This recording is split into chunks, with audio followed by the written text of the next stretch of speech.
Bienvenue à cette revue des marchés boursiers Cachemire du mardi 30 juillet 2024. Très partagé aujourd'hui à la bourse. Beaucoup de résultats financiers du côté des États-Unis, du côté de Wall Street. Alors, la bourse à Toronto en hausse de 45 points, 22 824. Le Dow Jones en hausse de 203 points, 40 743. Le S&P 500 baisse de 27 points, 5 436. Le Nasdaq qui a dégringolé 222 points de baisse, 17 142.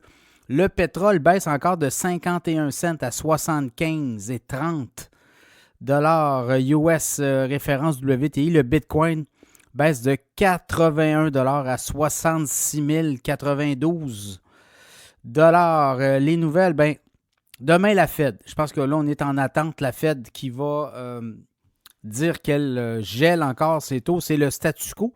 Mais on pourrait avoir des surprises là, sur la suite des choses. On pense, les analystes s'attendent à ce que la Fed dise pour le mois de septembre, on pourrait avoir une baisse. On pourrait entrer dans un cycle de baisse de taux aux États-Unis. Donc, ça pourrait avoir un effet au niveau des technos, au niveau des entreprises qui sont très endettés et qui verraient peut-être la lumière au bout du tunnel. Ça sera à suivre là aussi.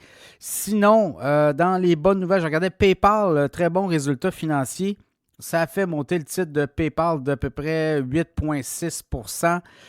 Pfizer aussi, des bons résultats. Et on a revu à la hausse les prévisions pour le chiffre d'affaires de l'entreprise. Donc, ça a donné un petit coup sur Pfizer. Je regardais en après-marché Microsoft, qui a eu des résultats qui n'ont pas été à la hauteur. Là. Le titre de Microsoft chutait d'à peu près 5,9 %, une baisse de 24 $. Donc, sous les 400 $ assurément. C'est AMD qui a eu des très bons résultats en après-marché sur notamment tout ce qui est puces électroniques.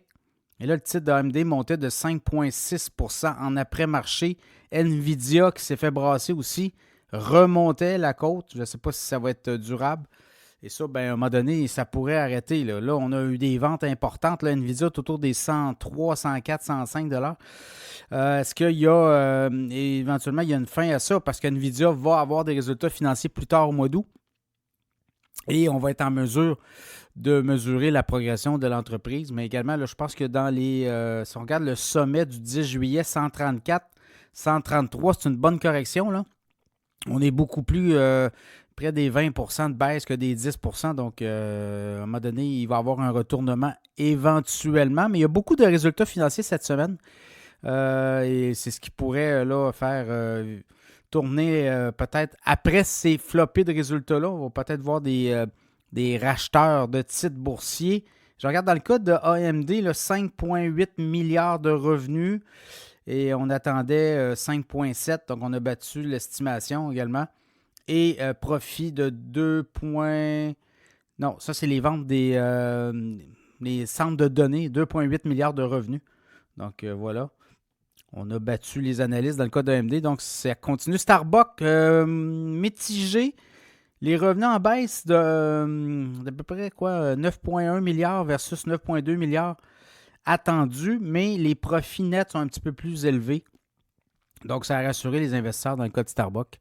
Donc, c'est un peu ça la journée à la bourse. Là, encore beaucoup d'attentes. La Fed demain pourrait donner aussi un signal. Évidemment, les marchés boursiers sont très élevés. Hein? Donc, il faut arriver avec des meilleures nouvelles tout le temps pour battre le marché. Dans le cas des technos, là, il y a clairement une correction qui se passe. En tout cas, Nvidia et autres ont corrigé sérieusement. Et ça pourrait revenir des saveurs du jour éventuellement.